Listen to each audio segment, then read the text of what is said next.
पता ये करना है कि मी लगेगा या माइन लगेगा। ऑब्जेक्टिव केस जो प्रोनाउंस के होते हैं मी, अस, यू, देम, हर, हिम, ये डायरेक्ट उस पर्सन को ही रेफर करते हैं, जबकि पॉजेसिव एडजेक्टिव्स होते हैं या पॉजेसिव प्रोनाउंस जो होते हैं मींस प्रोनाउंस शोइंग पोजेशंस, ये डायरेक्ट उस पर्सन को रेफर न करके उस पर्सन से रिलेटेड किसी चीज को रेफर करते हैं। जैसे आपने माई वाला केस यूज किया तो this is called possessive adjective. अब जब माई आपने यूज किया तो it must be followed by a noun.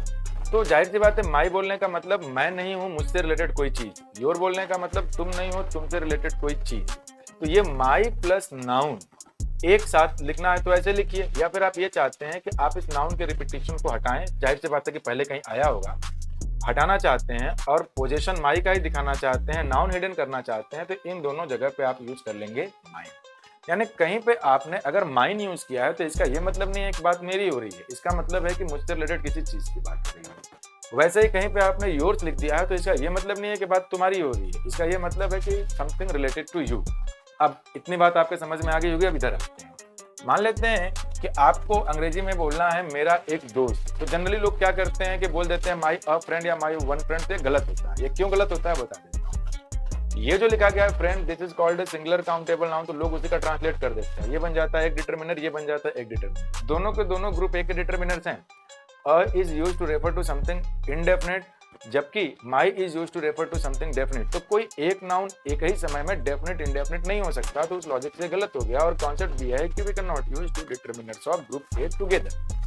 तो इस बात को बोले कैसे, तो इस बात को बोलने का एक तरीका तो ये है कि वन ऑफ माई फ्रेंड्स, यानी कि मेरा एक दोस्त का मतलब तो यही ना है कि मेरे कई दोस्त हैं उनमें से मैं किसी एक की बात कर रहा हूँ।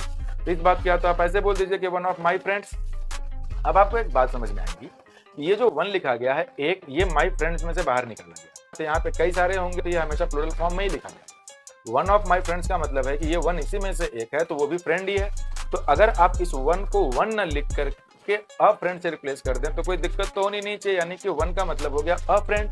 अब जब अ फ्रेंड एक बार यहाँ आ चुका है तो अब इसी नाउन के रिपीटिशन को दोबारा माई फ्रेंड्स लिखेंगे तो गंदा लगेगा पढ़ने में, क्योंकि एक बार नाउन आ चुका है। तो नाउन के रिपीटिशन को हटाने के लिए हम क्या यूज करते हैं, प्रोनाउन यूज करते हैं।